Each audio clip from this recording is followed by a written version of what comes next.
Hey guys, Art131 once again, and we're in week 10.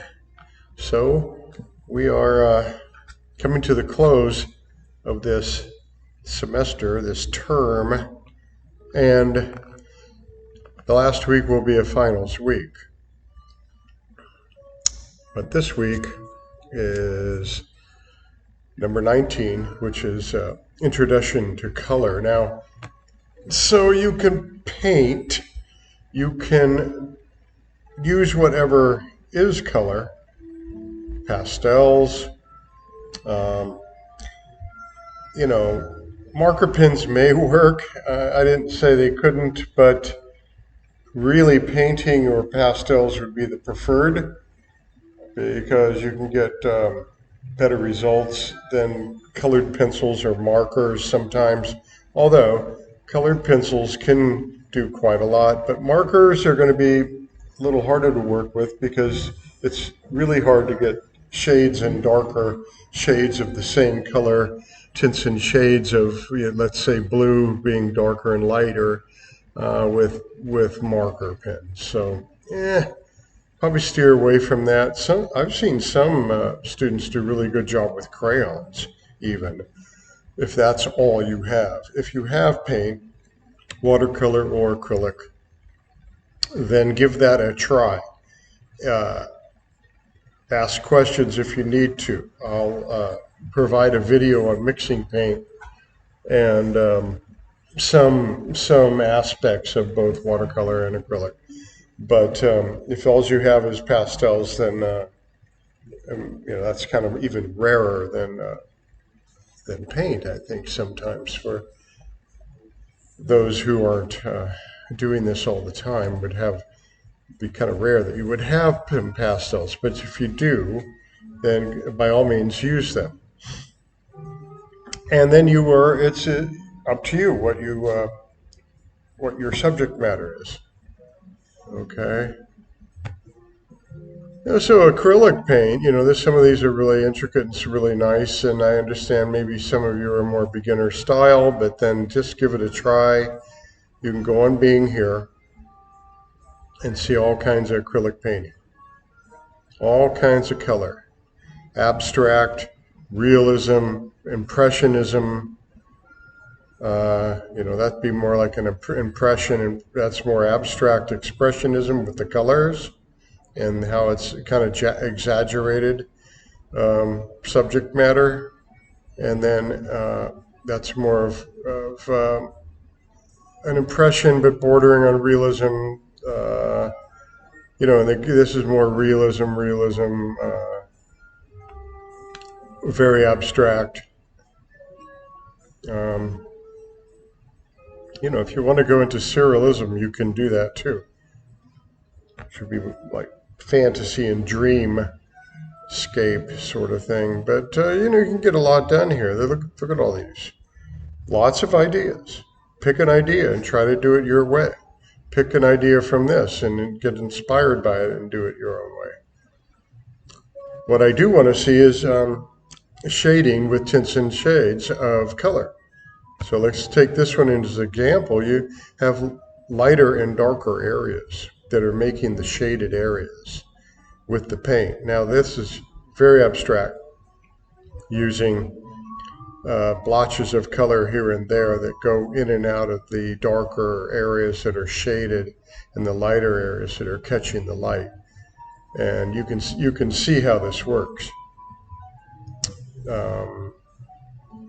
It's a really cool way of painting, really. Or, it's the silhouette idea with subject matter and darkened out and all the light is coming from behind, like this one or this one. Or you can just get really, really patterned abstract too, just shapes, and just try the color. That's what I'm saying. Try to mix the color. I'll show you a primary mixing color, so you get green from blue and yellow, and orange from red and yellow, and violet from blue and red. That's a good way to start. But you could stay with this sort of world as well if you wanted to. Doesn't have to be something we all can recognize necessarily. Or you could do a sort of abstract still life like this. But whatever it is, try to stay away from just single blue, like all this is one color, one tint of blue or shade of blue, tint and shade of orange. Try to break it up. There's several different tints and shades of each color going on here, and that's what makes it a lot more interesting than just, I put blue, red, orange, and yellow down, and that's it. That's really boring and so minimal. You can at least mix paints, because I'm showing you a video. I'll provide a video on that. And so, a little more than just, primary colors blotched on a paper or something like that. Now you can paint on canvas, stretch canvas, board canvas, or your Bristol paper, and it should be able to handle it, or another surface if you want. Glass, wood, plexiglass, cardboard, lots of different surfaces to paint on. Silk, of course, or some other fabric or something. It doesn't have to be the traditional stuff. You can branch out and do it your way. But let's make it colorful. That's the whole idea. You're introducing to color, so you're going to use color. All right, so any questions on this? Pick a good idea, come into this. Let's see what watercolor brings here. Whoops, 2L's in watercolor. Another way of doing things, using the paper, the white paper, to come through and lighten up your colors.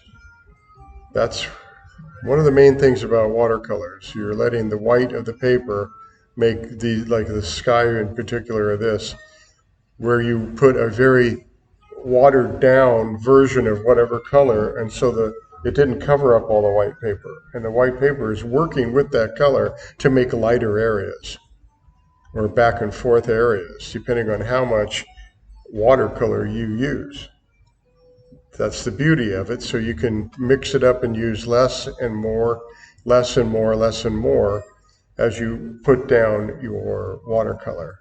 And then another great aspect, of course, is using wet on wet. So you wet the paper with brushed water on it, and then you start adding in the color from the paint, which now will bleed into the wet that you put down first. It'll bleed into that wet water and create all kind of really cool things. And this is a really good example of that. Then let that dry, and then you can put your trees over it, and then the landscape in front. Using, again, the white of the paper for reflection marks on water and different light areas. You're just not going to paint there. You're going to leave it white. And then maybe a little bit of tone in here, like the gray water, catching a reflection of the blue on the water here. And then this is all lightly painted. This is where it's more saturated, and then very saturated for the trees, very dark, black on there. So you got to wait for this to dry if you're going to put that over it. Okay? And then you leave this area. Maybe you want to put a little water in there so it blends around, then let it dry again, and then start putting in the bushes and stuff that is on top of that, typically. And the same with the water here. So there's a process of letting part of it dry and then adding more over it, and then, back and forthing like that. I'll provide a video on that as well. Watercolor and acrylic. Pastels can be chalk or oil, and it's kind of like working with chalk or crayons, but you can blend colors together with pastels and smush it around. And with the oil, you put more than you need, so it starts getting really saturated, and you get rid of all the white paper underneath it, and then you can actually move it around with your finger if you want to.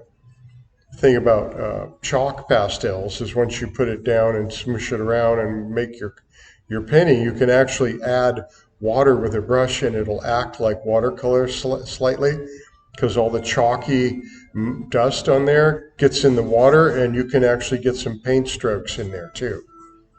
So you can use water with chalk pastel. Oil pastel, no. But oil pastel, if you put it down thick enough, you can kind of move it with your finger or some other smudging tool and move it around and really get some really good effects that way too. All right, try that, and then on Wednesday we'll have another video.